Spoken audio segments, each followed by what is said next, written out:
Oh, and then.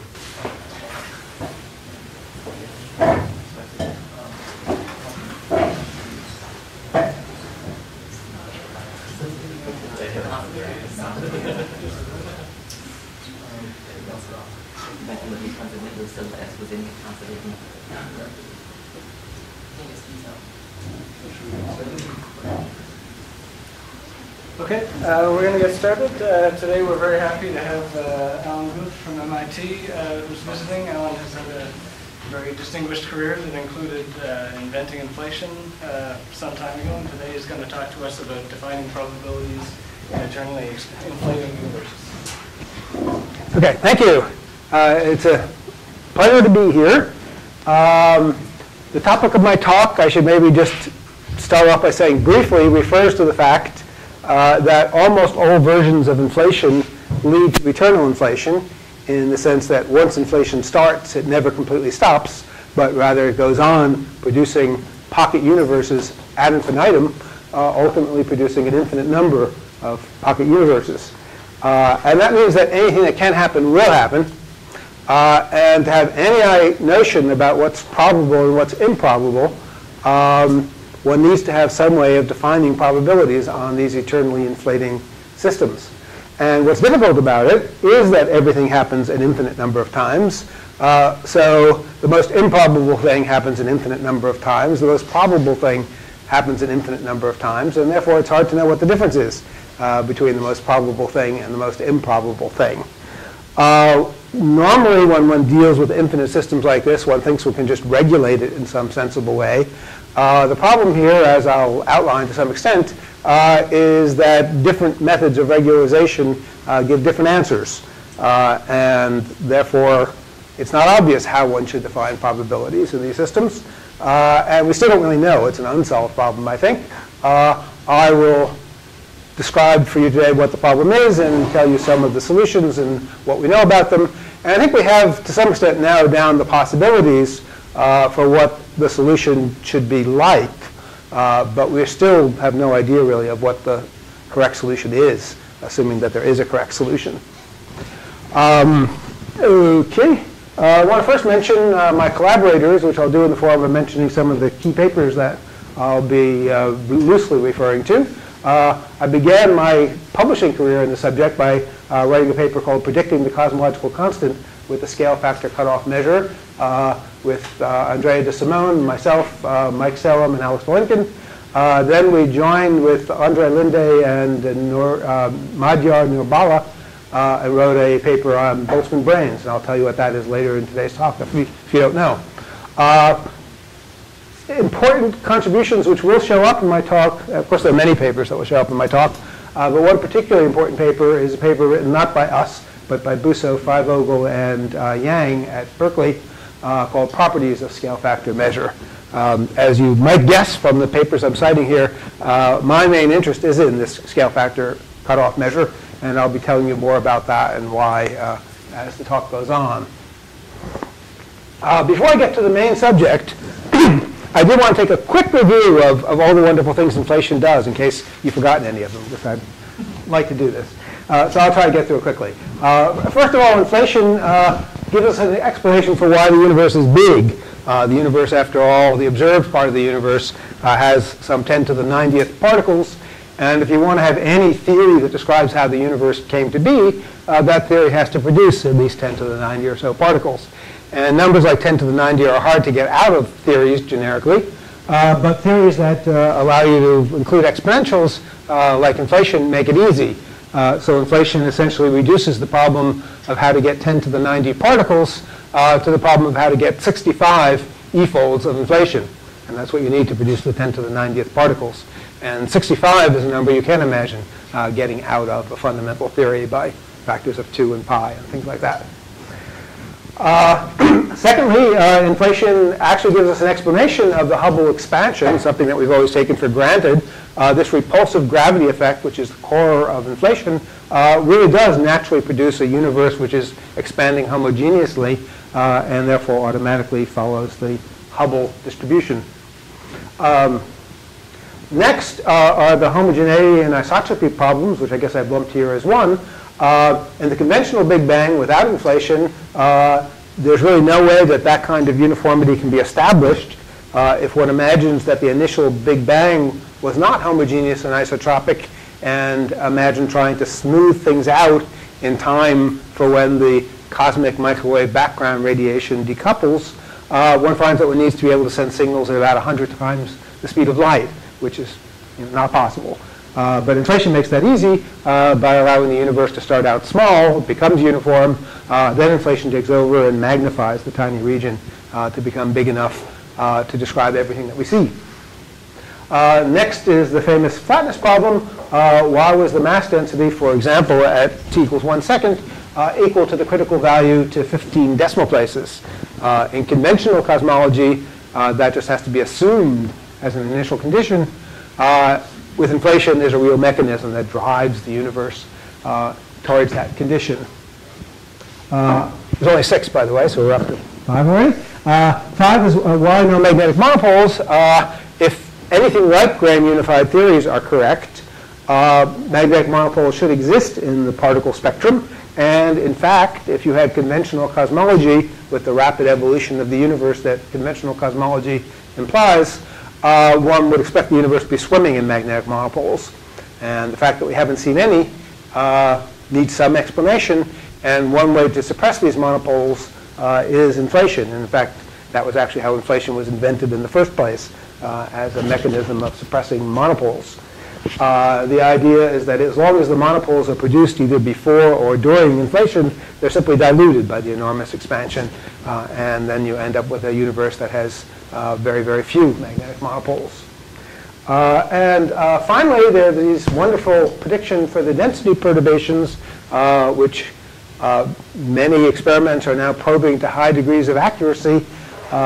And so far, everything works well. The prediction is that the first approximation, there can be corrections, but the first approximation, inflationary models produce scale-invariant adiabatic Gaussian density perturbations. And that prediction works remarkably well. And let me just show you my favorite slide, which is a compilation of data from WMAP, CBI, Akbar, and Boomerang, showing the spectrum of the cosmic background radiation. The black dots are the data points. The red line is a curve based on inflation, including dark energy. To give you an idea of what other theories might give, here's an addition of other theories put on the same plot. The yellow line is what you would get if you had an open universe with omega equals 0.3, which was a popular theory until not too long ago. The greenish line represents what inflation would give if you left out dark energy and replaced it with just a lot of matter. So the greenish line refers to omega equals 1 in dark matter and baryonic matter. Actually, it's the dark matter that's given the extra value to supply to bring it up to 1. And then there's this purple line, which represents what you would get if you had cosmic strings. And this purple line comes from a paper by Wei-Li Pin right here. And this essentially was the death knell of cosmic strings. Not that we know they don't exist, but that they cannot be responsible for structure formation.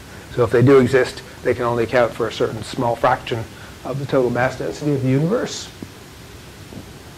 Okay, I think that's all I wanted to say about, oh, I'm sorry, one more graph. This graph comes from one of the Akbar papers, and it's more recent data than the other ones, and it goes out to much higher L than the other graph I showed you.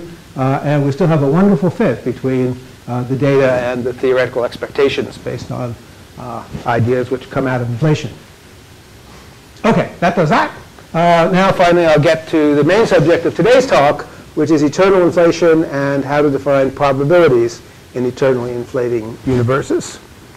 So I want to begin this by first just describing why we expect generically that inflationary models will lead to eternal inflation. And the key fact is that essentially all models of inflation do. It is possible to concoct models that don't, but they seem very contrived. The crude explanation is that the inflating false vacuum is a metastable state, but the decay rate, if the model is going to work, has to be small compared to the exponential expansion rate. You could have them in the other order. There's nothing about the laws of physics that prevent them from being in the other order. But if they're in the other order, you don't have an inflationary model.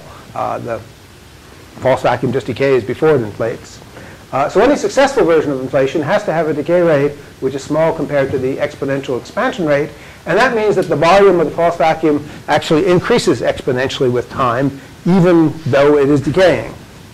And that means that once inflation starts, it never stops. Instead, the inflating region goes on forever, but pieces of it decay and produce what we usually call pocket universes, ad infinitum, an infinite number of pocket universes. And we would be living, our whole observable universe would be contained within one of these pocket universes.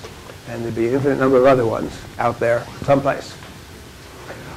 In slightly more detail, there are basically two mechanisms of inflation, sometimes called large field and small field inflation, sometimes called new inflation and chaotic inflation.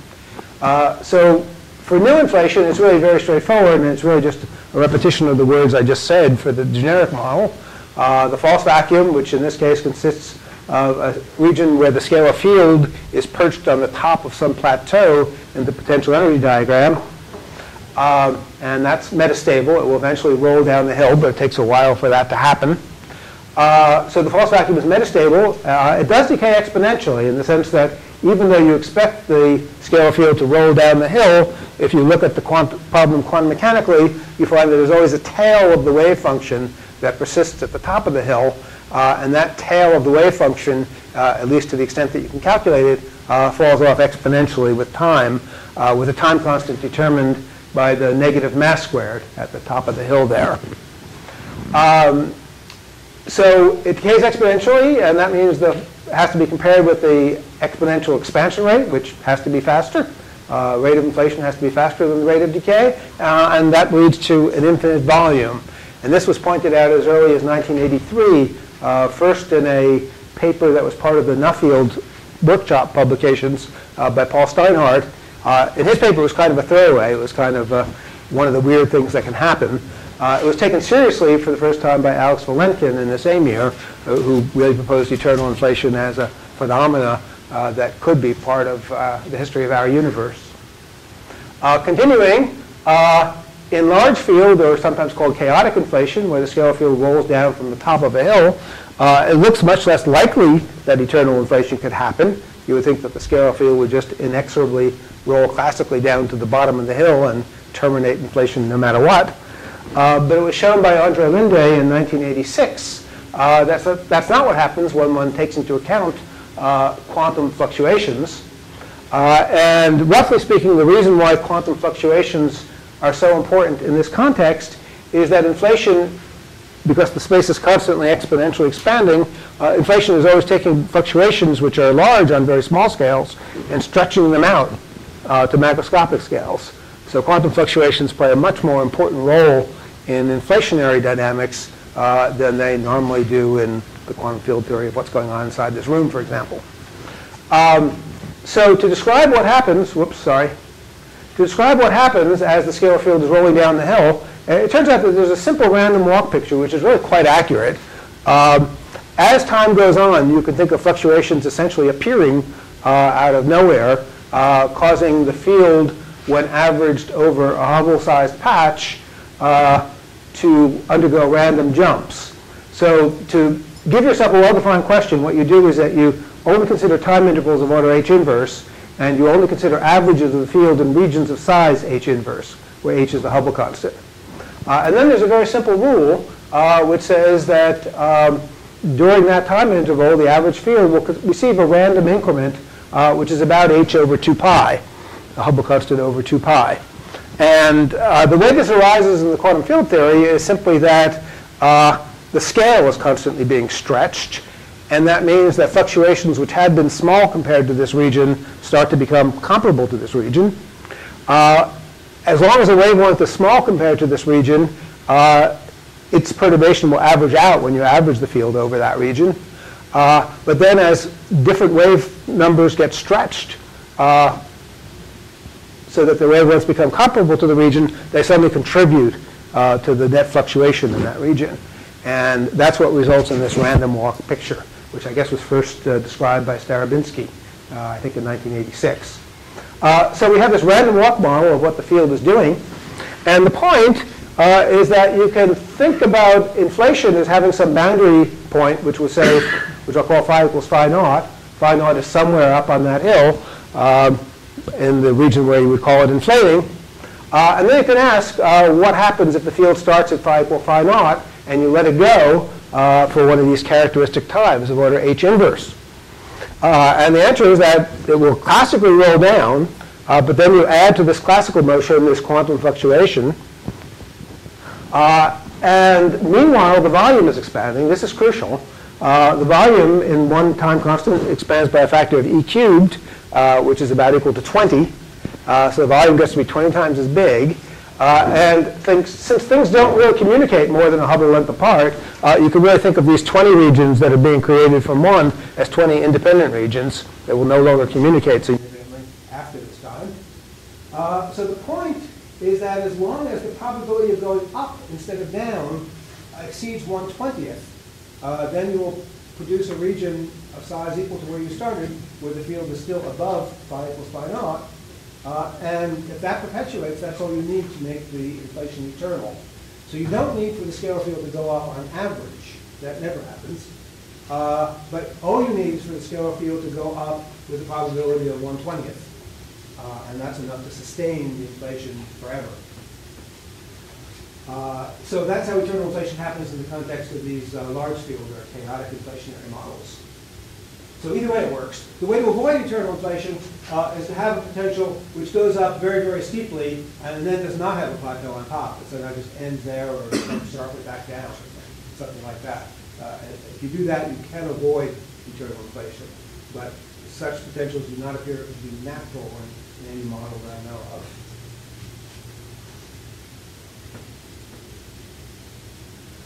Okay.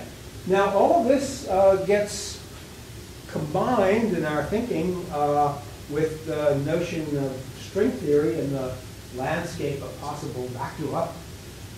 String theorists tell us that there might be something like 10 to the 500 different long-lived metastable states in string theory, all different from each other and all long-lived enough to provide a possible universe based on that kind of vacuum.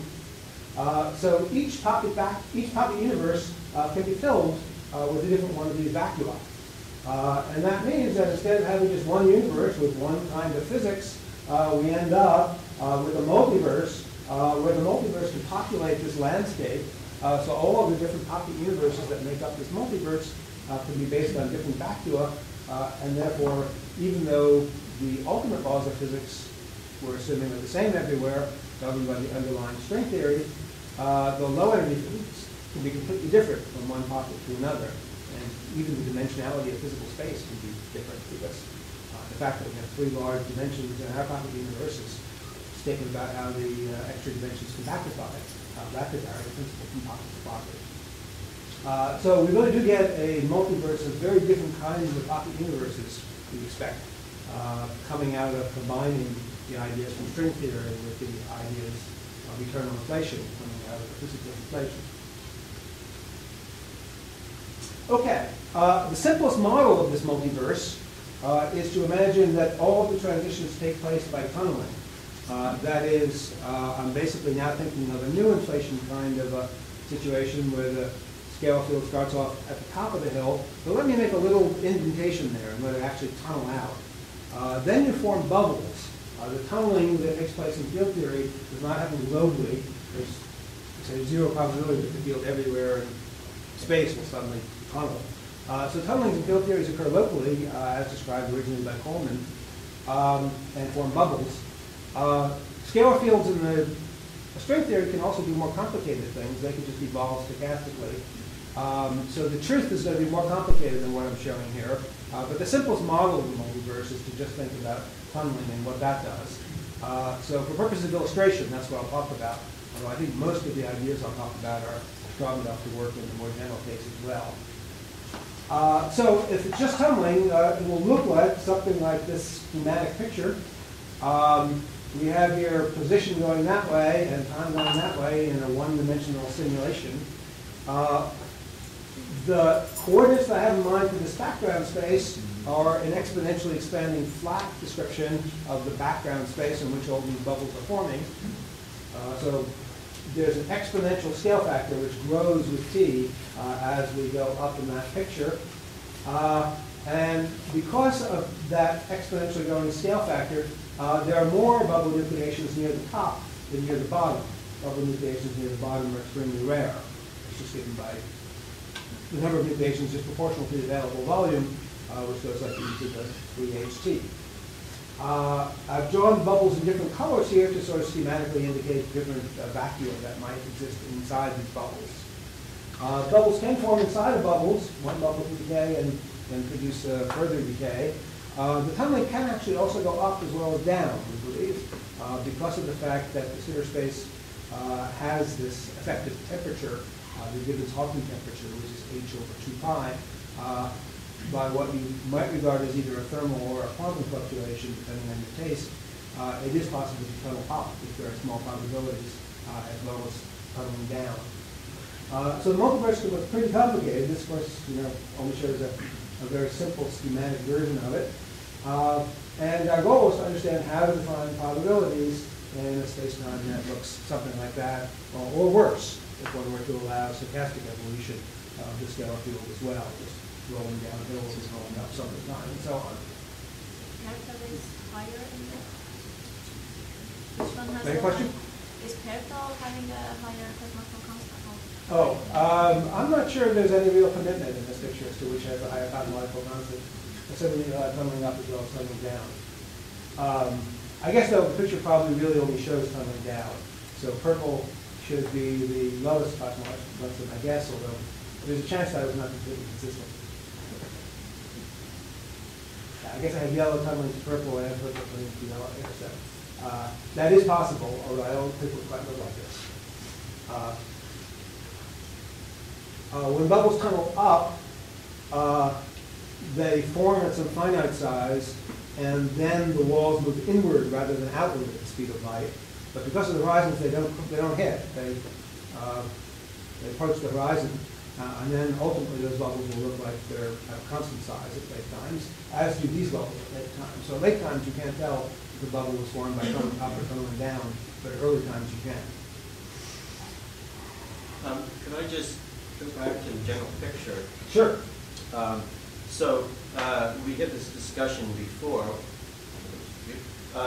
When you tunnel, you aren't going to tunnel to the next minimum. You're going to tunnel to an effective potential, which will then exhibit probably something slow rollish on its way down. Right. Now, if you tunnel high enough, the stochastic inflation drift would be a non-trivial thing, which allows you to go up. Now, we know that if you're given a long time, that builds sort of a highly mountainous, very large-scale structure. Superposed upon that, you have the tunneling. So is that sort of stochastic kick and drift, is that the dominant effect, or is the tunnel the dominant effect? And if so, is the stochastic kick and drift making a major modification, namely where you're more likely to tunnel is where the mountains are higher, for example. Right. I think I don't know the answer to that question.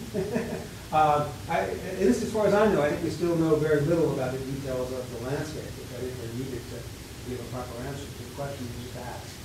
So in the end, I think we want to allow for both bubble nucleation as shown here and stochastic drift. And the measure, the scale factor cutoff measure that I'll talk about does that, I believe. But the stochastic drift is very hard to draw a picture of. So for illustration, I'm going to be talking about bubble nucleation, but I will take seriously what you said, that stochastic drift could be very important. And I think that does, in fact, rule out a number of measures people talk about, as is raised only in terms of bubbles. And the scale factor cutoff measure does not have that property yet, believe it or not, if I'll be able to convince you. Any other questions before I go on? Okay.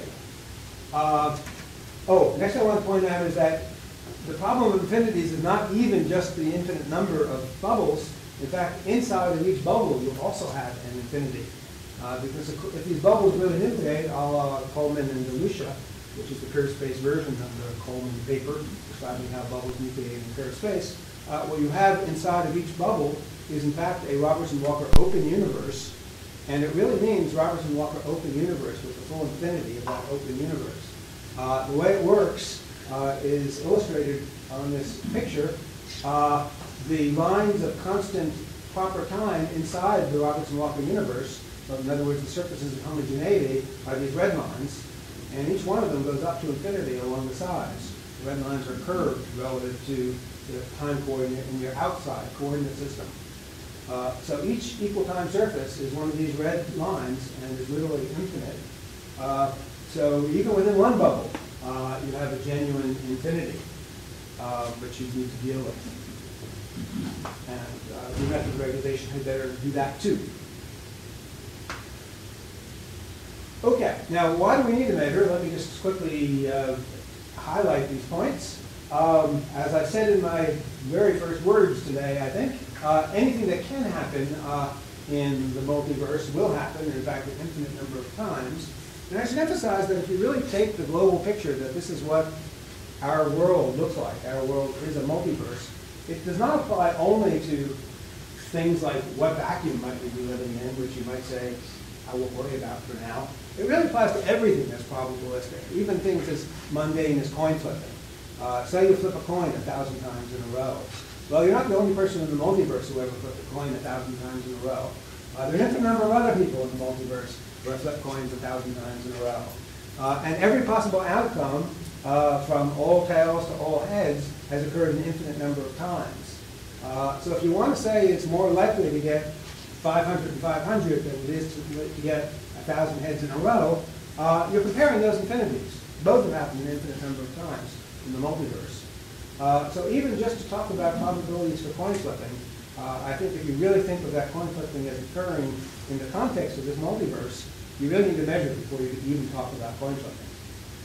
So I think it is a very fundamental problem, and not just some esoteric thing having to do with trying to talk about the question which we're really not prepared to talk about anyway, which is the question of what vacuum are we likely to be living in. As I just said, to separate the probable from the improbable, we need to be able to compare infinities. Now, I do want to point out that comparing infinities is, in general, an ill-defined problem. The example I like to use has become almost standard in talking about defining probabilities and determining inflating universes. Just consider the set of integers as a sample infinite set to talk about. And you could ask a question that you may have thought had a well-defined answer. What fraction of the integers are odd? Now, if you order the integers in the standard way, it certainly looks like half of them are odd because they just alternate. One odd, even. Clearly, for every even integer, there's an odd integer. For every odd integer, there's an even integer, the one next to it. So it looks like obviously the answer has to be a half. But that's not true. It doesn't have to be a half. That really just depended on the order in which you chose to write the integers, which admittedly is a natural order, but not a necessary order.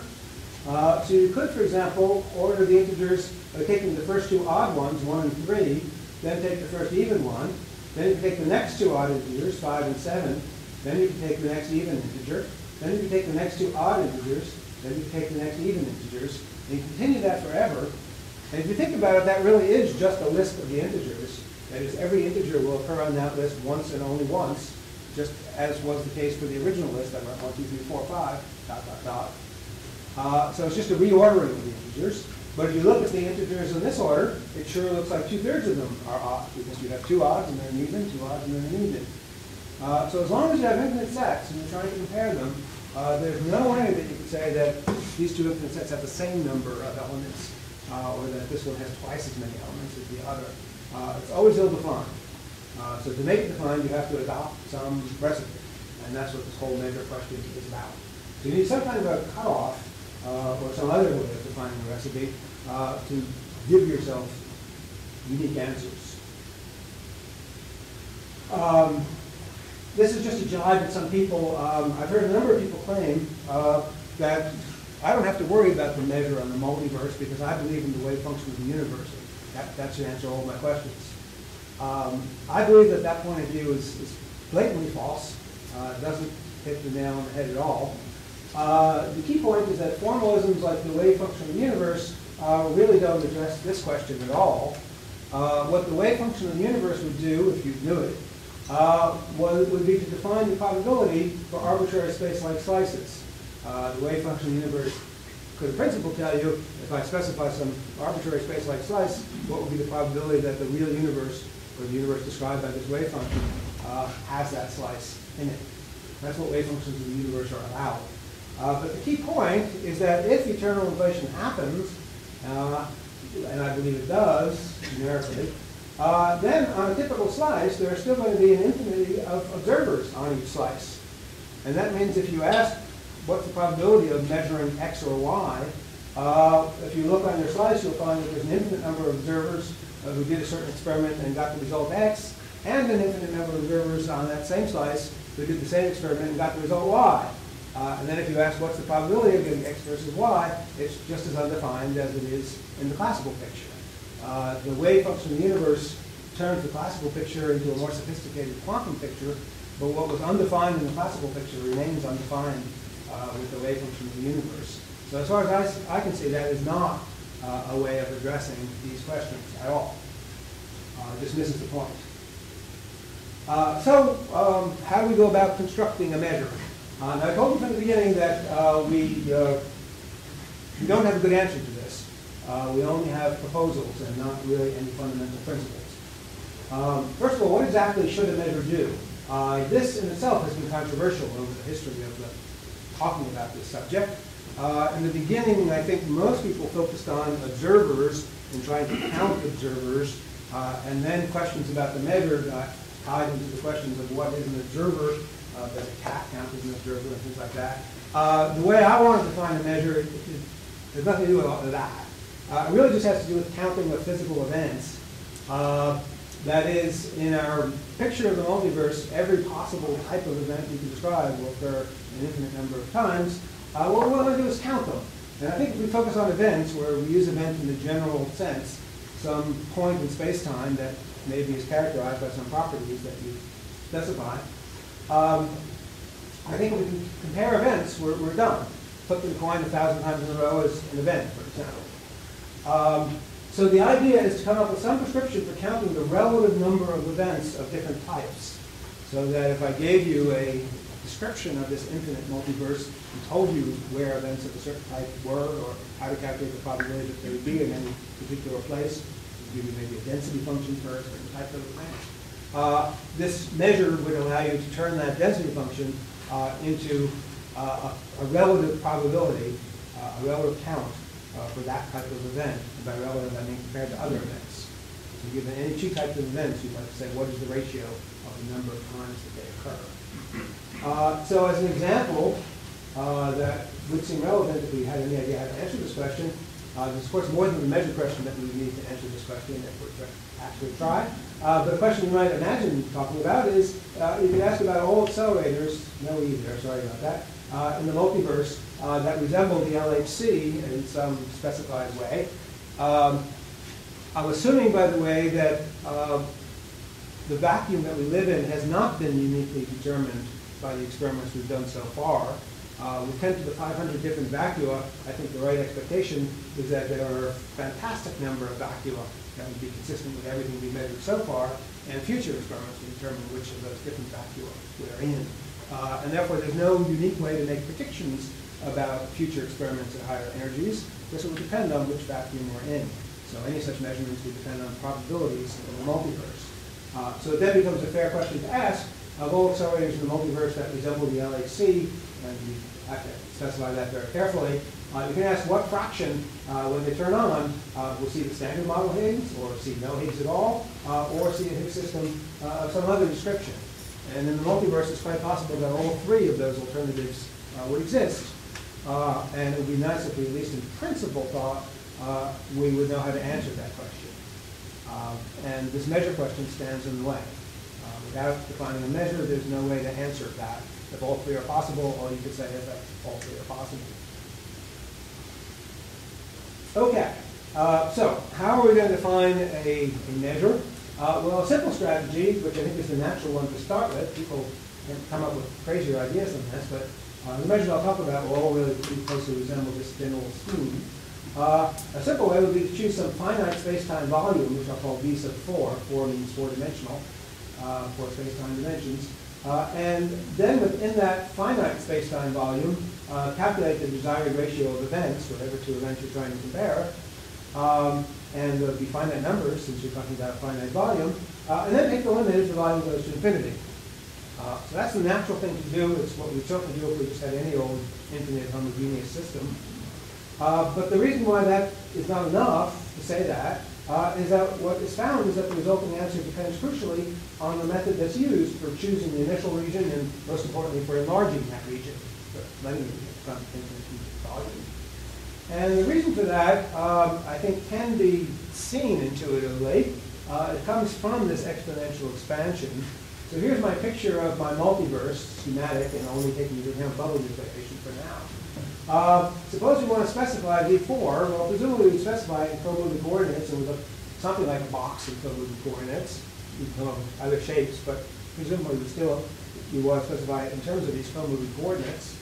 The co-moving coordinates have the property that the space-time volume grows exponentially as you go up. So there's much more volume near the top of this region than there is anywhere else throughout its volume. So the volume is always dominated by the final time surface, which I've now shaded, because of this exponential expansion. Only things within a few time constants of the final surface will count when you average over the volume. And that makes everything very sensitive to the choice of the surface. It's not really a volume problem, it's a surface problem. And therefore, it does turn out, as you might expect, that that method of selecting that surface is really crucial in terms of determining what kinds of results you'll get. And soon I'll be giving you examples of measures more explicitly, how there can be very strong dependence on the recipe that we use for assigning that surface. So the basic story is that this problem is very old. It's really been known for about 25 years. And I find it enormously frustrating because I really don't know where to turn for an actual solution. It's a very peculiar kind of problem that I've never faced before and don't really know any analogs of. That is, one can imagine completely describing this multiverse. And there are, of course, many things we don't know about the laws of physics that govern the multiverse, so we can't really do that accurately. But we can make up prescriptions for the things we don't know, and we can actually build a mathematical model of our toy multiverse, at least, which is absolutely complete, and which could even imagine simulating on a computer partially. You could use an infinite computer to simulate all of it, but any part of it you could simulate on a computer. And in spite of all that information that you've given yourself, it's still the case that if you just ask, what is the probability of blah, the answer is you don't know, because blah happens an infinite number of times, and there's no clear recipe for deciding whether that infinity is large or small compared to other infinities. So far, there's no fundamental principle for answering this question. If anybody can invent one, that would be fantastic. There is a ray of hope offered in a recent paper by Garriga and Valentin called The Holographic Multiverse. They hypothesize that the entire inflating multiverse can be projected onto a field theory defined at future infinity, and that then they think that perhaps a short distance cutoff in that field theory defined at future infinity could regulate things in a way that makes them measure well defined. That's in a nutshell what the idea is. But it's still very speculative. Nobody really has any good reason to believe that the multiverse can be projected onto future infinity and produce a well-defined field theory. So anyway, that's very speculative at the present time, but it is at least a ray of hope for something. But even there, I should maybe add that the short distance cutoff on this field theory defined at future infinity is itself a somewhat arbitrary recipe. You can still invent other ways of regulating that field theory. So there's still a great deal of arbitrariness here, and no way of knowing what fundamental principles should be invoked to determine the right answer to this question. So the current status is that we don't know the right answer, and all we can do is try out ideas and reject those that conflict either with observation, maybe I should say logic, or known physics. And that does narrow things down somewhat, is what I'll try to show you. But it certainly does not determine the unique answer. And I have no idea really where to go to look for a unique answer. So the holographic multiverse. So Yeah. It's a future infinity hypersurface. Right. In effect. And It's a fractalized hypersurface, actually, since it's smoothed out by future infinity comes. but does it mean that for each event there is a mapping onto that final future infinity? Not necessarily local mapping. It is supposed to mean, I believe, that if you knew everything in future infinity, you could in principle reconstruct it, and haven't done until then. But it's not a local one-to-one map. It's more complicated. I mean, what's happening in this room is spread out in some very cosmological distance to Yes. future infinity. I think so. Uh-huh. I think so. I say Yeah, not right. because I have comprehension. Right. Well, I'm no expert on this paper either. But yes. Something else. So you're talking about constructing probabilities that I guess I would call them absolute probabilities on the multiverse. Yes. Whereas I guess we might agree that all we care about are probabilities that might be defined in our pocket universe. And I guess one point of view is that, okay, if you have the absolute probability, then you can devise, you can project out all the pocket universes that you don't care about and focus on this one. And I guess that's one way to go, but it seems to be a difficult way to go. Whereas in the end, all I want is the probabilities in my pocket universe. I guess my question is there a way of focusing? Is there a way of saying that I don't care about defining probabilities on the multiverse so that I can focus on defining probabilities on the pocket universe that would have to be formulated as, conditional probabilities, given lambda is this and find structure constant is that, what is the probability that you exist and I exist and so on. And it seems to me that this is, well, maybe you need the absolute probability to get to that answer, but maybe you can bypass it. And maybe if you do that, you don't have to deal with, infinite things happening in infinite number of times. All that. Right. It's just been sort of, do you have an idea of it? Well, I guess certainly in the end, all we're interested in, all we really need to know are conditional probabilities. If you know all the absolute probabilities, you can calculate the conditional probabilities from it. So certainly what I'm saying is sufficient, as you said. But is there maybe a shortcut? Maybe if we focus only on our pocket, can we get answers that are hard to know otherwise? And I guess maybe, since I don't know the answer to this problem, maybe we'll go the way you're suggesting. But it's not easy because the physics that we know is the physics of the multiverse. That is, we know local physics. And local physics will produce different things in different places, and there's nothing special about our pocket. So, for example, going back to the example I used about the LHC, if we talked about conditional probabilities in our pocket, we would condition them on what we know about the laws of physics in our pocket. Still, with 10 to the 500 different vacui, I don't think that makes it unique. I think we'd still expect to have 10 to the 100 or more different vacui, all of which are consistent with what you've measured so far. So your condition doesn't determine which of those vacui you're in. And as far as I can tell, the only physics that might determine which is more likely than another is the physics that produces those vacui, which is the physics that produces the multiverse. So it seems unlikely to me that there's a real shortcut involved, although maybe. And in any case, I don't know the answer, so it certainly may go the way you're suggesting. I have no reason to know otherwise, but I also don't know how to take what you said and run with it. Thanks for indulging me. Sure, anytime. Okay, so what's next? I want to give you some examples of measures and talk about what's good about them and what's bad about them. I want to start with what I think is the simplest and most obvious measure, which is what is known in the trade now as proper time cutoff. The idea is that you begin at step one by choosing an initial finite space-like hypersurface, which I'll call sigma sub I for initial, which is that hypersurface in my diagram there. And there's no claim that that can be done in a systematic, random way. To be able to do it in a random way, you need a measure on such surfaces in the multiverse, and that's as hard as the problem you're trying to solve.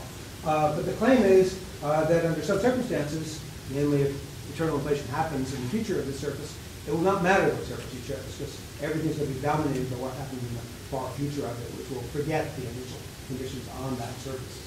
But to get started, you choose an arbitrary surface, sigma sub I, Then you construct a family of geodesics that start out normal to that surface and go into the future.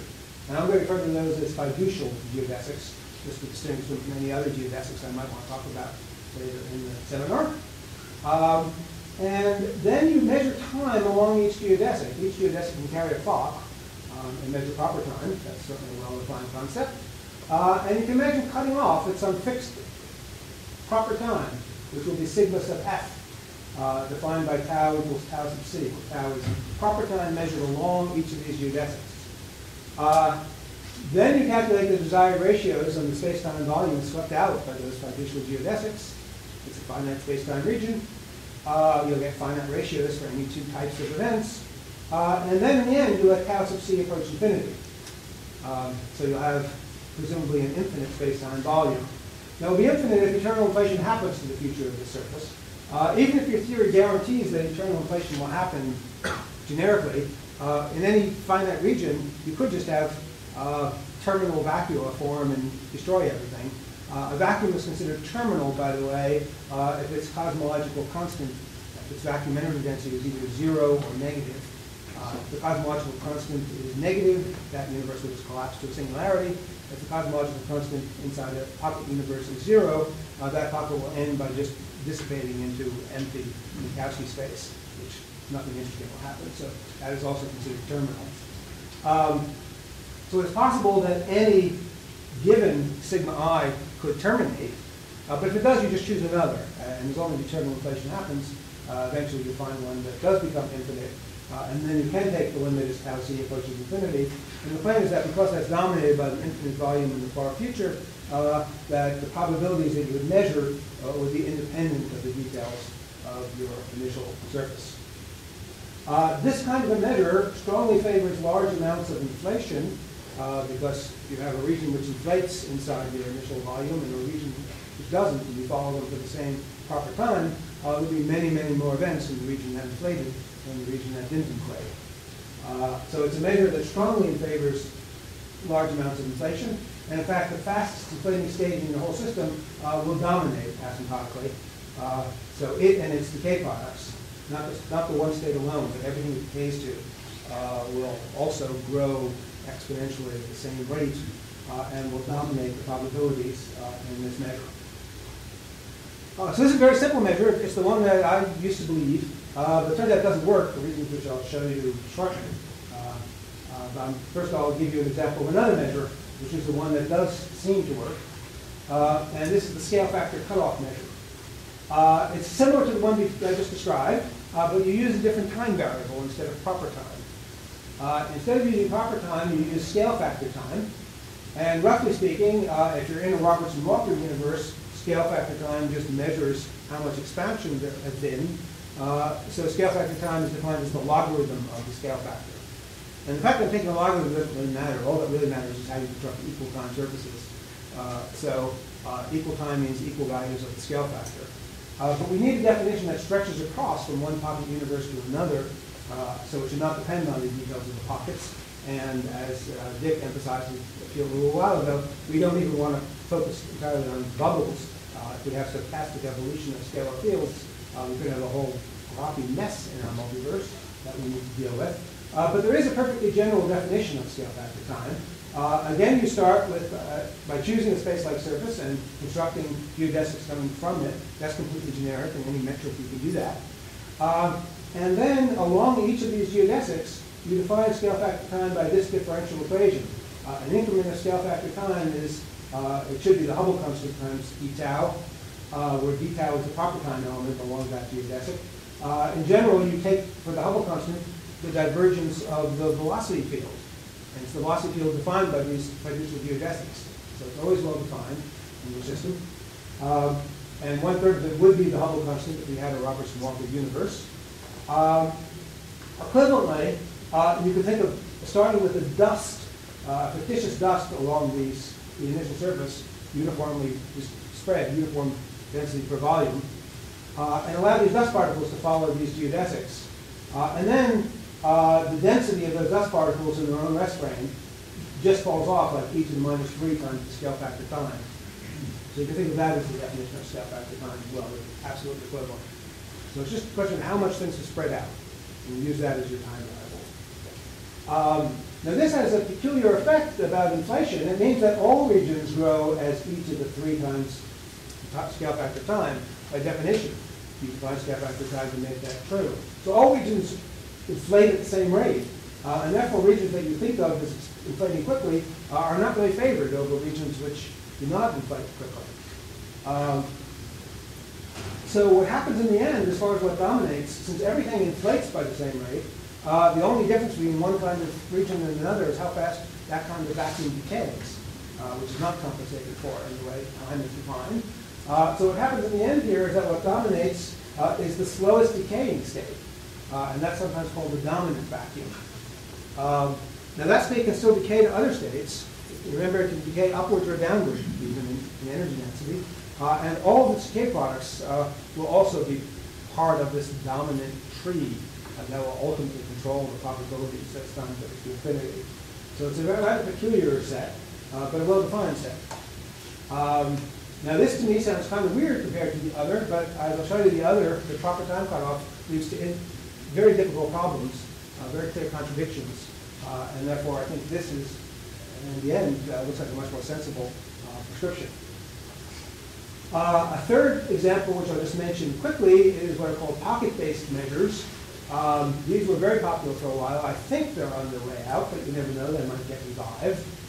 These involve treating these pockets as very special. So this, for example, is an illustration of a kind of measure which one doesn't even know how to apply if your multiverse is controlled by stochastic evolution of scalar fields. But if they're just bubbles and clear-cut pocket universes, then you can first devise a recipe for tagging those pockets, for deciding on a finite set of pockets to look at.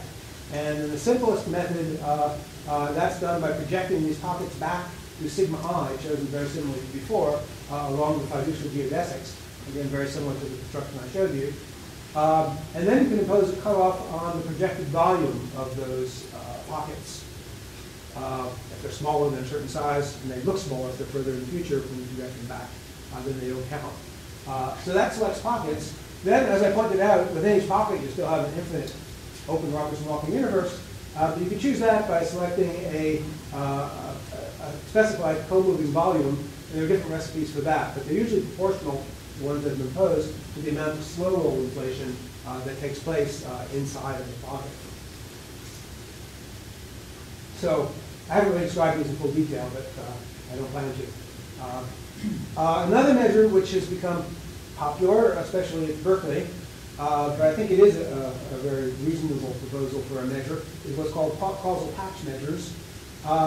Here, it's a somewhat different strategy. You start by looking at one particular world line, and you follow that world line and look at its causal diamond.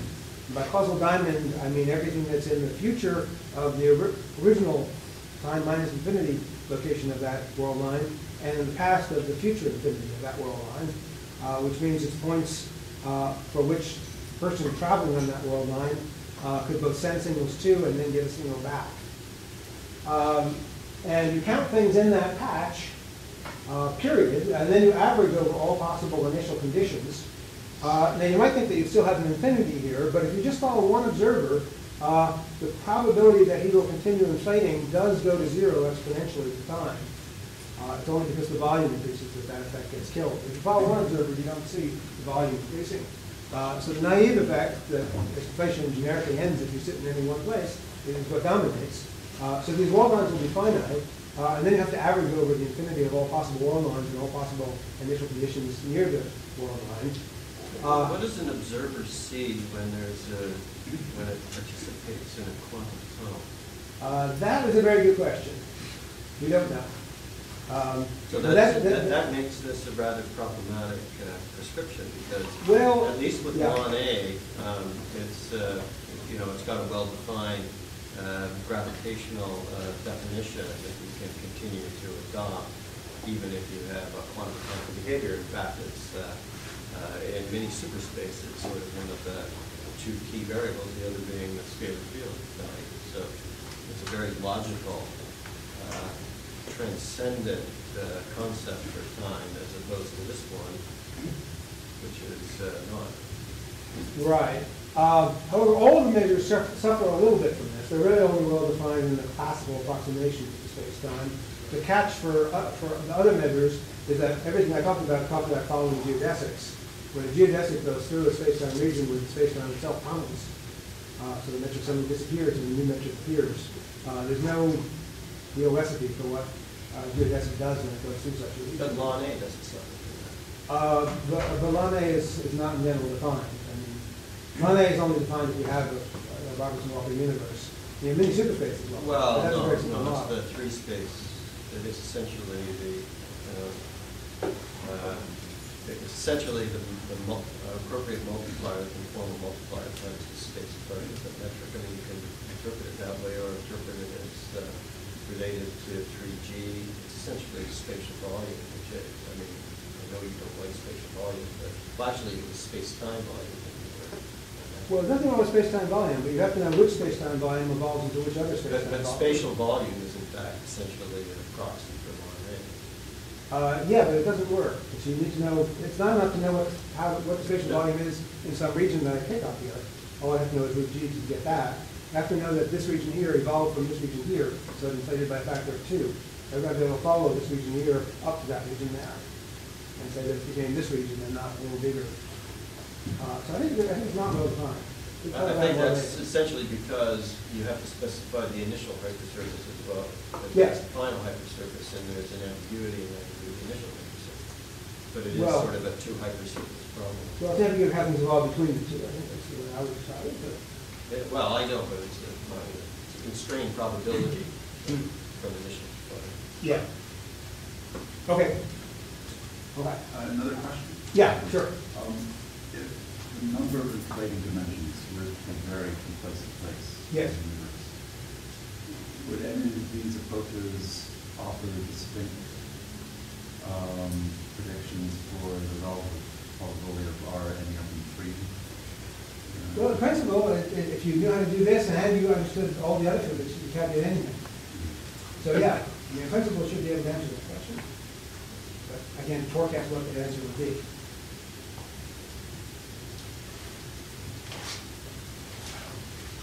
Okay, one drawback I'd like to point out about these causal patch measures, they end up, by the way, giving results for most questions very similar to the scale factor cutoff measure.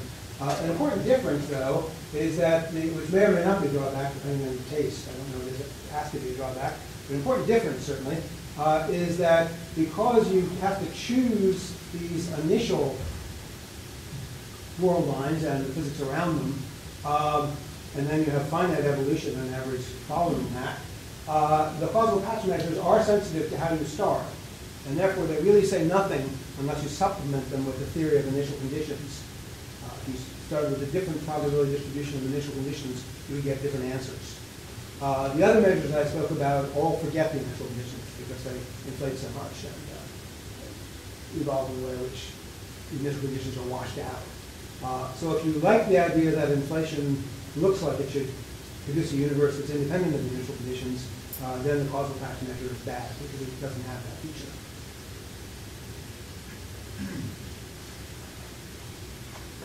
Okay, now I want to talk about some of the problems that these measures have. And then now I'll explain why that proper time measure, which looks like it's so obvious as a sensible, simple measure, fails miserably. And it fails because of something that I call the Youngness problem.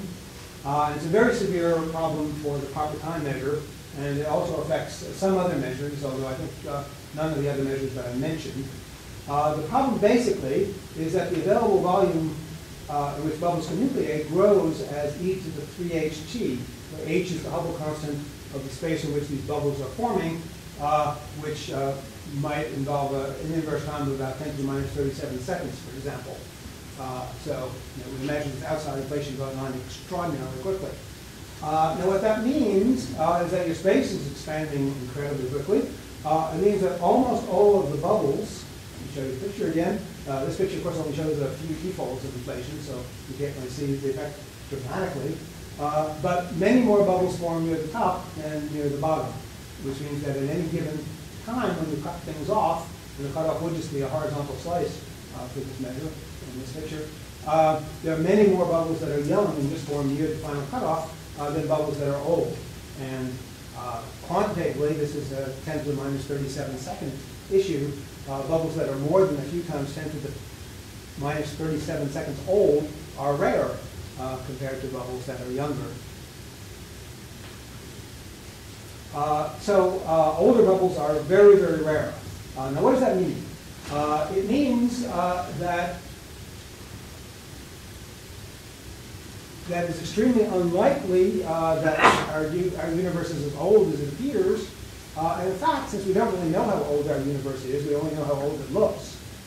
When you fold in this outrageous extra factor in the probability distribution, it means that any theory you can invent that can get our universe to look like the way it looks 10 to the minus 37 seconds sooner is favored by an extra factor of e. If you can get it to look the way it looks a whole second earlier, you get e to the 10 to the 37 as an extra probability added to your calculation, how probable that would be. And it means that you get an overwhelming probability that the universe should be incredibly young. And you can talk about the probability distribution for the time variable itself. And roughly speaking, it starts out as being the amount of space you have in one universe at a given time, which is just the scale factor for that pocket. Here, the CC there is pocket. This is just the scale factor for your own pocket universe cubed, which grows, volume grows like a cubed within your pocket. There's some small probability that you might decay. So this p might be a little bit less than 1. This represents the probability of survival, that is not having decayed. But then all of this gets multiplied by the nucleation rate. And at any given value for the global time variable, if you're going to be at an age toss of p, your bubble has to have nucleated the time toss of p ago. So the nucleation rate has to be evaluated at this earlier time. This is the crucial factor. It has to be evaluated at whatever the global time is minus toss of p. And this factor behaves exponentially. This goes roughly like e to the 3h times its argument. And that means it goes like e to the minus 3h times toss of p.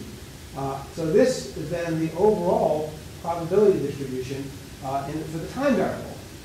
That is, you're vastly more likely to live at early times because of this enormous exponential that favors early times. Now, what effect does that have on measurements? Different people have invented different examples, but probably an example that's as convincing as any. It was written in a paper by Max Tegmark, which considered the temperature of the microwave background. And he just imagined what would happen if there was another civilization elsewhere in the universe, or in the multiverse, I should say, which evolved a billion years sooner. And we don't know if our life could have evolved a billion years sooner, but out of the 13 billion years that it took us to evolve, an extra billion years sooner doesn't sound impossible. If it could evolve, if life could evolve an extra billion years earlier, which would give us a cosmic background temperature of 2.9 K instead of 2.7 K, the volume available for that, according to this calculation, would be e to the 10 to the 60 times larger because of this youngness problem. That is the fact that there are so many more younger universes than older universes. So as long as you think that the probability of life evolving a billion years earlier is not suppressed by biological mechanisms by a factor bigger than that, then we would be overwhelmingly more likely to measure 2.9 degrees than 2.7 degrees. And that's the problem. Yes, Bart? Does that matter? I'm confused because most of the history of the universe, our universe hasn't been inflating. So doesn't this sort of exponential growth of the universe so don't we direct drop out of the equation when inflation stops? Or am I missing something? Clearly missing something, but what is that missing? Well, the exponential inflation, the exponential expansion goes on until our pocket universe forms. If you're thinking about things in terms of sequence and proper time. The exponential expansion happened until our pocket universe formed, and then it stopped within our pocket. Maybe it was but all the other ones are still expanding. Sorry? But all the other ones are still expanding. Well, what's still expanding is the space outside our pocket, which is then producing many more younger pockets. And it's that comparison, that there are many more younger pockets produced outside of our pocket. And they would outnumber us by this enormous amount. And they would therefore be more likely to be there than here. So that's the conclusion. And it seems to be a very severe problem. If one looks at the same issue in scale factor cutoff time, what one finds is that there's still a youngness bias, but it's very mild and therefore tolerable and does not lead to any contradictions with observation. The calculation is very similar. The effective volume available for a given value of the scale factor time still goes like the cube of the scale factor within your pocket, times some probability that we may have decayed, which is a number that you might think of as being a little bit less than 1. It's the survival pocket. It's the probability that we survive within our evolution of our own pocket. And then it gets multiplied this time by, again, the nucleation rate that applies when our universe nucleated, when our pocket universe nucleated. But this now gets evaluated at the global time minus the scale factor time of our current age. And this, instead of growing like e to the 3h times t sub f, just grows like e to the 3 times that quantity, which means e to the minus 3 times t sub f. But the scale factor in our pocket as a function of scale factor time also, by definition, grows like e to the 3 t sub f. That's f. So these just cancel each other, and you end up with a probability versus time which just decays very, very slowly with time due to the possible decay of our own vacuum. So there is a mild Youngness bias in the sense that if we just look within our own pocket and said, that's our measure, I'm just going to look within our own pocket, then you'd expect space to grow like a cube. That growth has been canceled in this measure by taking into account the nucleation rate. So now all times are essentially equally probable. You don't gain volume by a cubed anymore, but it's as mild as that. And if you think about the consequences of that, it doesn't really affect anything that we might have otherwise thought. Okay, another pitfall. I guess I'm running over time, by the way. I haven't really watched my time. I'll finish in about 10 minutes. Anybody who wants to leave is certainly welcome to leave. A second problem I want to talk about is something called the Q catastrophe, which also disfavors some measures. It's a serious problem both in the proper time measure and in these pocket-based measures. And it refers to Q being the letter that's used for delta rho over rho at its primordial value, as the amplitude of the density fluctuations.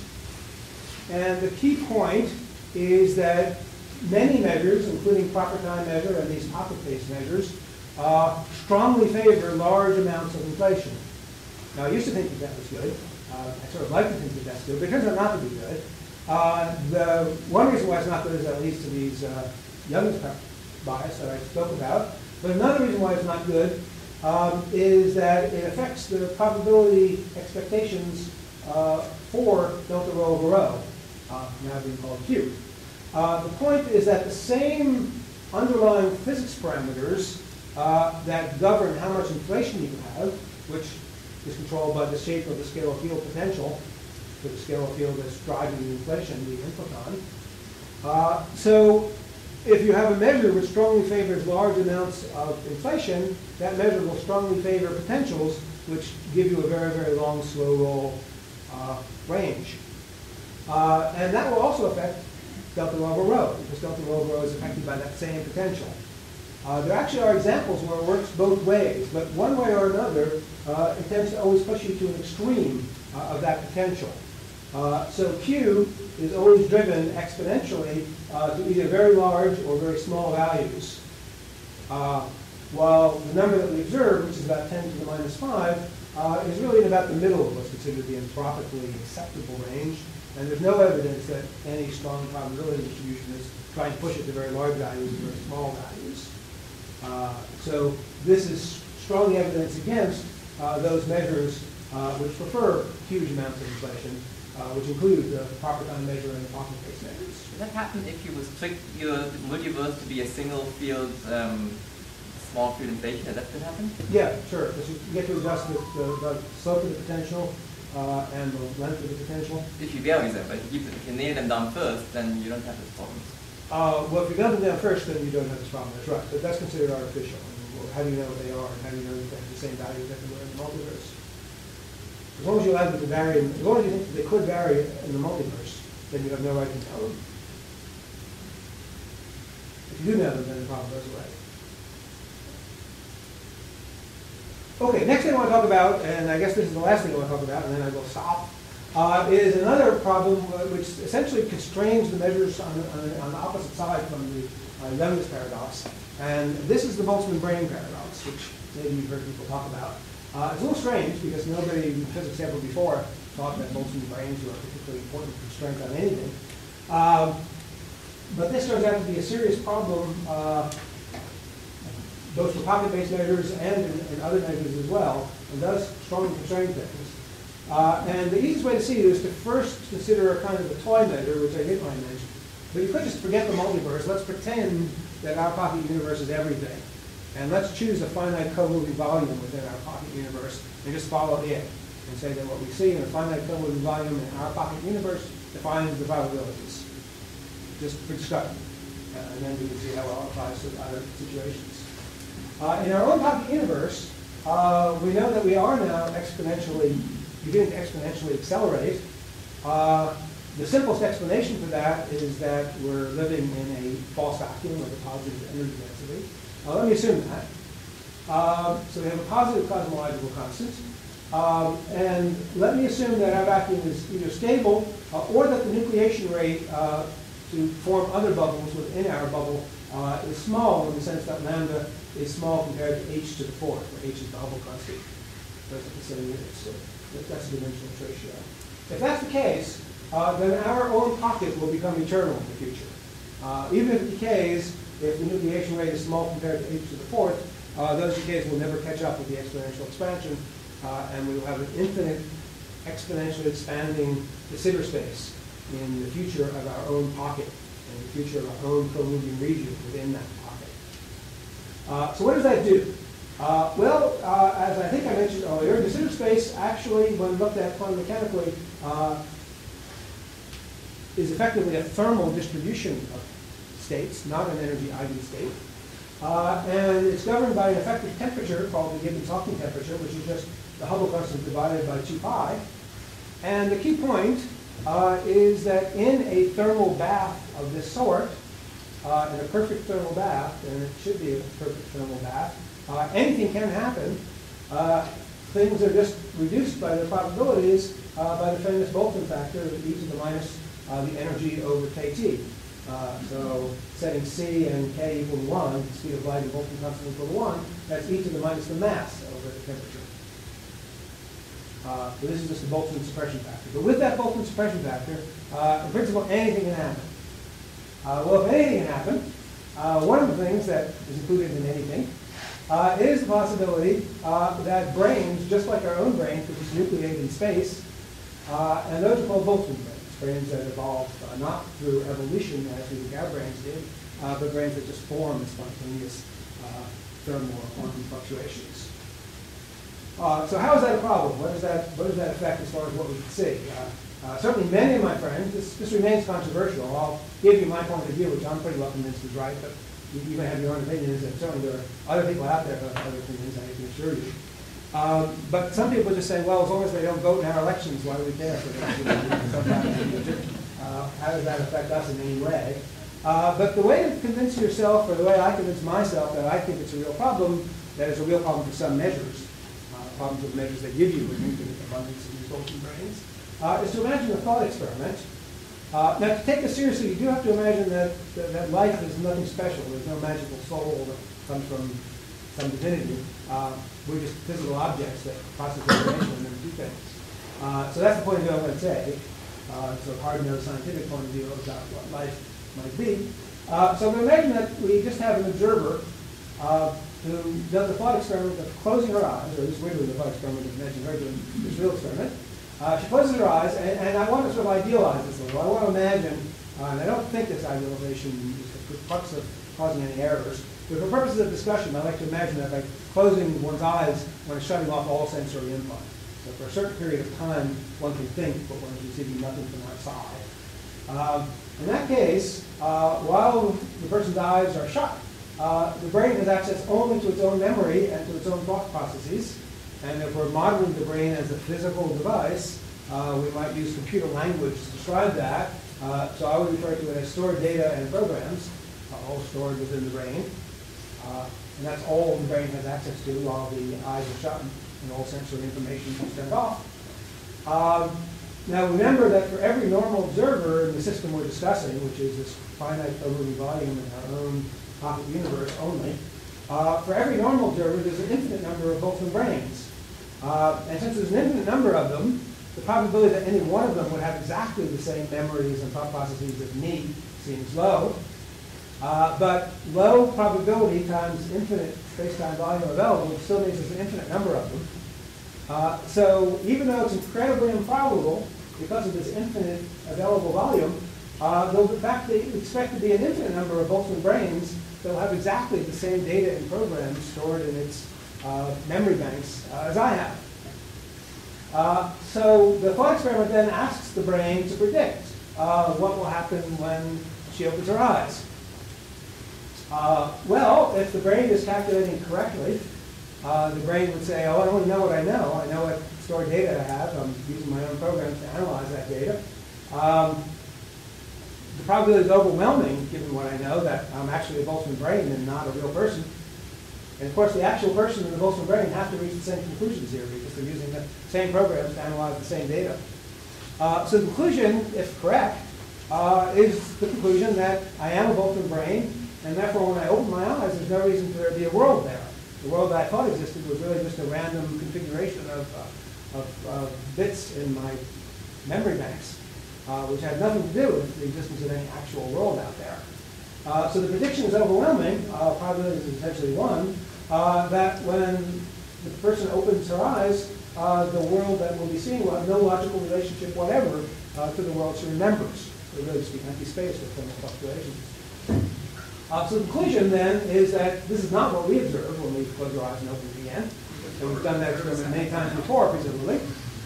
So the conclusion then is that our continued observation of a coherent world gives overwhelming evidence to us that we do not live in a world which is dominated by an infinite number, an infinite ratio of Boltzmann brains to normal observers. So this then becomes a criterion on the measure. If your measure says that there's an infinite number of Boltzmann brains for every normal observer, it would lead to this paradox, and you would reject that measure. That's logic. Can you actually derive the canonical ensemble if you start with the hypothesis of considered space? Yes. It's actually a rigorous derivation because you might have thought that there would be some kind of configurational entrophies, as in probabilities for like E to the S, that might preclude this, especially with all of the very subtle and very weak interactions that can occur that can destroy coherent M's, which is what is absolutely required here. And you would think there would be a cost there which is not reflected in e to the minus m over t. Well, there is an entropy factor as well, but that doesn't change this argument. I mean, no, I know. You're just basing it on the relative. The e to the minus m over t means that it must occur, but that requires that the canonical ensemble be a derived thing from the quote-unquote quantum mechanics, which are made into a thermodynamics right. considered space. Right. Well, I guess people have worried that maybe this, this probability distribution cannot be trusted that far. Clearly, you're pushing it out to details when you do this. But as far as I know, nobody's found any reason to doubt the derivations. There are two derivations I know of. Maybe I'll show them to you later. One is based on really treating it as a quantum field theory on a fixed background. And then you can do an analytic continuation similar to the way you might do for a black hole and derive the Stephen's Hawking temperature. What we really are showing is that the density matrix really is periodically defined on this Euclidean clinionization. And that is the equivalent to saying that it really is thermal. We can talk about that, but I think that's valid. An alternative way of deriving this probability distribution is to imagine putting into your de Sitter space an object of mass m in the middle, and then calculating how that changes the horizon area. It pulls the horizon in, actually, and therefore reduces the entropy. That is, this second argument relies not on quantum field theory in a fixed background, but rather on the idea that we think we know the entropy of something in terms of the area of this horizon from black hole thermodynamics. So if you accept that idea from black hole thermodynamics, when you put a mass in the middle of the Sitter space, pulls the horizon in, thereby reduces the entropy, probability of reducing the entropy by that much is supposed to be just e to the minus the amount of entropy that you reduce it by. And you get the same answer. So do you worry that E minus M over T doesn't distinguish between bricks and brains? oh, well, the bricks and brains is not an important distinction. No, well, ultra small black holes with each number everything, right? I mean, there's a configurational entropy that, I mean, it's also true when you're dealing with topologies. There's no, you can make things arbitrarily complex, but apparently it doesn't cost you anything, which is kind of strange. Strange phenomenon to me, that you would think that the more complex I make something, the greater the cost would be. But, you know, in geometry, unless you, anyway, in geometry you don't have a cost for making lots of handles, unless it's a curvature cost. Well, for things of this in terms of just raw quantum mechanics, there is a factor that goes into this, which is the number of possible quantum states for a given macroscopic description, which you might define as being the entropy of the object. And that would certainly be a factor in this nucleation rate. Right? There are many different quantum states. Each one of them has a nucleation rate proportional to E minus that sort of thing. But those numbers are irrelevant compared to, it really doesn't matter. As long as it's non-zero. All I used to was the fact that it's non-zero. When you try to actually estimate any of the numbers. Okay, so anyway, this was supposed to mention that it really is a problem. That the people who say we don't care about bolts and brains because they're off in the future and they're not here and why should we worry about them? I don't think that's right. I think when you're worried about measures on the multiverse, you do need to worry about bolts and brains. So how does this work in scale factor cutoff measure? And this will also sort of show you how scale factor cutoff measure just skins by and satisfies the problem just barely. In scale factor cutoff measure, we already talked about what's the probability of being at different times. This symbol, by the way, means approximately proportional to. The new symbol I have today. But the reason the approximation, by the way, is just that I left out factors having to do with the overall decay of the multiverse into terminal states, which does not change the answer significantly in any significant way.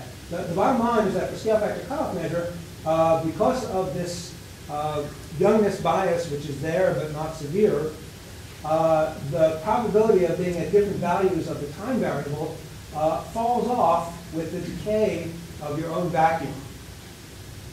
There's another factor that multiplies this, but it's always less important than this factor. So the important point is that it actually gives an integrable distribution. And that's what's crucial for the Boltzmann-Grain problem. If the solution were just level, you'd have an infinite amount of time in the future to nucleate Boltzmann-Grains, and you get an infinite number of them relative to the normal derivatives only formed in the first finite amount of proper time. So it's really crucial that we got just enough cancellation coming from this term having to do with the nucleation rate to kill the growth of the scale factor. And what we're left with there is convergent. And because it's convergent, it means that in scale factor cutoff time, there's a finite ratio of Boltzmann-Grains to normal observers.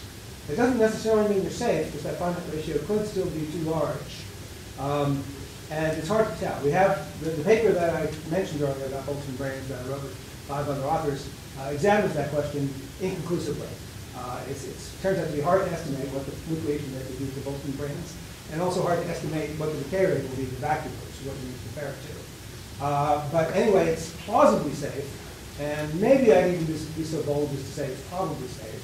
But in any case, I could say that it's not ruled out, which is maybe the only thing that we really can say definitively at this point. So the Boltzmann-Grain problem did not yet seem to rule out scale factor cutoff measure. But it requires all vacuum to be unstable. It requires that vacuum to be unstable, but in the multiverse, you think all vacuum are unstable. The only vector that are believed to be stable are the zero energy vector.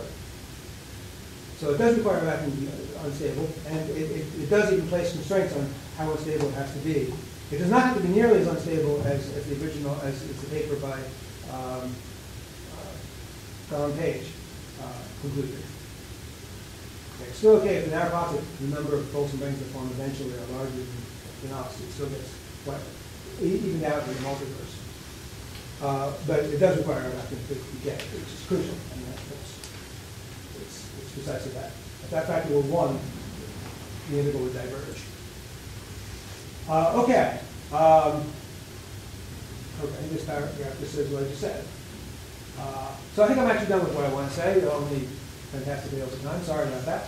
Thanks for staying, those of you who stayed. The summary is that the scale factor cutoff measure looks very good, and it's my favorite. The causal patch measure strikes me as also possible, but the fact that it depends on initial conditions makes it, I think, less enticing. And I also don't really see the philosophical motivation for focusing on a single causal patch. Yes? I'll finish first. Okay. I'll finish and then you'll ask questions. Good. The causal match measures, I guess I just said, might be okay.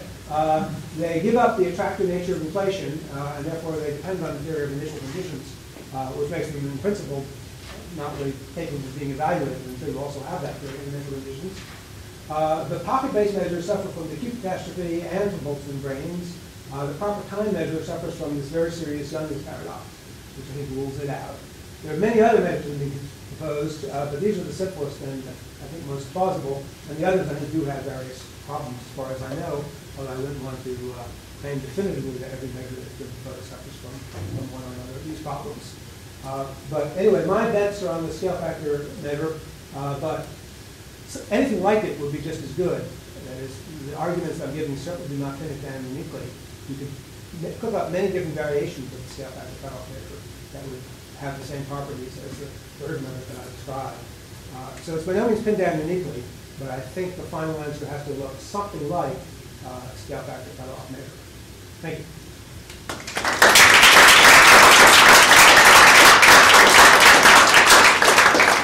So I take a question from Cyber. Yeah. Any questions? Yeah, so maybe we should let people have a chance to escape. We'll give another chance if people have to leave and want to escape. So I'm going to transmit the questions coming from cyberspace. Xiao Liu asks, concerning the global structure of eternally inflating space-time, have people ever tried to find characterizations of fractal structure that are more refined in the fractal dimensions?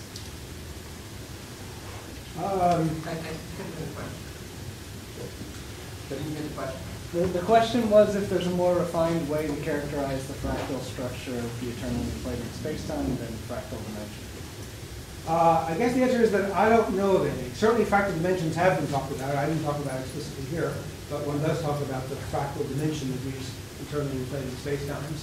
And one can also talk about the fractal dimension of an equal time surface within one of these pockets, which also becomes a fractal when you follow it to large radii, because bubbles do start to collide with other bubbles, cutting holes into these equal time surfaces. But I don't know of anything more sophisticated than fractal dimension that's been applied, but I'm not completely sure. Maybe it has been, maybe more ideas are out there, but I don't know of them. Latham? So if I go back to the example about the integers and the fractions which are odd. Yes. If I phrase that a different way, you could have two pieces of software. One is a random number generator that chooses a random integer with half probability of being even and half probability of being odd, or a different random number generator, a different piece of software that chooses odds with twice the probability of evens. Right. And if I wanted to guess, when you draw a random number, what is the probability that it's odd? Then, the quick thing I need to know is which of those two programs you're using. I don't need any thinking about the natural measure on the set of integers. Seems in that example, we're kind of barking up the wrong tree. And so the question is just, and so the problem is you're using as a prior on your attempt to experimentally measure probability, the things that you're trying to measure the probability of. I mean, I think you've got to be exactly right. There's an issue with everything. So maybe I can ask something that's related to that in there. So I can still try to answer the first question. I think you're right, and it's not a question of a natural measure on the integers, and maybe not a question of a natural measure on the multiverse, but it's got to be in some way a question of understanding how the physics of the multiverse decides on its probabilities. I don't know for sure. I mean, one possible answer is that there is no answer, that probabilities are just undefined. But I don't know how to make any sense out of physics if that's the right answer, because as I said earlier in my talk, the probabilities of everything are ultimately related to the number of times they occur in the multiverse. So if we can't define probabilities on the multiverse, and we think we are living in the multiverse, then I don't think we can define probabilities of anything. While in practice we certainly know that probability theory does work well in our world, whether we understand why or not. All I can really do here is re-express my original puzzlement. I wish I knew where the right answer to this question was supposed to come from. I don't. So in mathematics, at least, the way they characterize these things is not to ask about the distribution of the polynomial, but at least they have this characterization whether the distribution is countable, or at least you can order it, or is it like real number, you cannot. So here, have you even answered that question that can be given? Well, I guess I'm presuming that these things are countable. That is, if you had a visualization, a model of the multiverse that happens to be infinite, that goes up infinity on all sides, you still start someplace and build spheres and just order things by when they're first covered by enlarging spheres. And everything in the multiverse would eventually be covered, so it gives you an ordering of all these events. If they can be ordered, that means they can be numbered, so it's countable. I know I'm confused again because, for example, the approach you brought up by relinking is that you look, for example, in the future hypersurveys and project everything. But I can come up with, then I can tag things and count them, but if I come up with a different hypersurveys, I don't know, is it, I claim that it can be counted? I think all the events we're interested in can be counted. Now, if you really get down to the level of quantum field theory, very small fluctuations, then you might say, for example, the number of zeros of a field called phi might be uncountable because it could be that you see more and more zeros the farther the resolution is. But for events that we would consider classical, I would think the infinity of the space-time would not prevent them from being countable. Perhaps the infinity of very small things could prevent some questions from having countable answers. I could be wrong, but that's what I think. Yes? Is this sort of, I mean, it seems like this question of measures in inflation is like a specific case of the general question of non-informative priors, which is a very old unsolved problem. And it is unsolved in much more simple systems. So it seems hopeless-ish, but maybe I'm being pessimistic.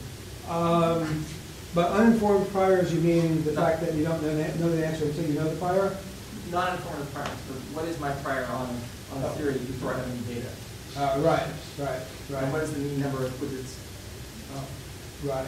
I think it's worse than that, or different from that. I mean, is it the solution to your problem? At least requires a solution to the question of non-informative priors. I don't think so. I would think that certainly if I had a finite sample instead of the infinite sample that we've got here, that the ratio of the number of events of type A to the number of events of type B, without phrasing the question, does not need a prior. I think that should just be some well-defined number. And that's what the number that we're trying to generalize to the multiverse. So I think the prior issue, the issue of how much you prior is still going to be there for questions of interest. But I think it's separate from the question of regularizing the multiverse. And the question of Boltzmann rings. Yeah. Isn't that just a specific case of I am totally wrong about the nature of my existence? That it's a specific, I'm actually a brain. Yeah. In space, it's just an instance of the general possibility that I'm just totally wrong with the nature of my existence. And the proof that you made that it's wrong is that I am right about the nature of my existence, therefore the theory is wrong. And it seems like there's an odd loop in your argument. You conclude that I am not a Boltzmann brain, therefore I'm not a Boltzmann brain. I don't think the argument is circular. Because the whole point is that up till now, I thought that I was real, but I'm actually Boltzmann brain. But that's still true. And maybe in the next second I'll find out that I'm not. Oh. But I'm not. I can't predict what's going to happen. I'm not next yet. Right, right. No, it's certainly true that, that the result is at best probabilistic. That is, I mean, there's some number of Boltzmann brains will close their eyes and open them a second later and see the same world they saw before. A very small fraction. No, but the whole idea of the Boltzmann brain is that it evolved to this point, and all the memories are false. Right. So your memory of having opened your eyes in the past, that would be a false memory. The memory of having closed your eyes. Closing eyes and opening them again. Having closed your eyes, having reasoned all this, right. The whole, the talk, everything is all fake. Yes. Figuring out imagination. In other words, I am totally wrong with the nature of my existence. And this is just one example of how to calculate a very extreme example of somebody who's wrong about the nature of their existence, although there are many, many others. Right. And there's no way of experimentally proving that I'm not totally wrong about the nature of my existence. Yes, I'll buy that. Let me phrase the precise question though, that we're interested in here a little bit different, a little bit more carefully. The question we're really interested in is, should we reject measures which say that the probability is overwhelmingly large that I am a Boltzmann brain? Now we're trying to construct a scientific theory, and I think maybe from the beginning one always puts some parameters around what one means by a scientific theory. Certainly a possible theory for my existence is the matrix theory, that my brain is plugged into some device and things are being fed to it. I can't rule out that theory. I'm not going to try. But I'm not going to call that scientific theory either. Just my definition of the word scientific. So the question is, can we build a scientific theory in a situation where the world is dominated by Boltzmann brains? I think the answer is no. And that's all we need to know. It means if we're trying to build a scientific theory that describes our universe, we should not entertain measures which are dominated by Boltzmann brains. And I don't think that's certain. No, that's totally right. I like that. Right. Maybe it's a good time to go for coffee. Okay.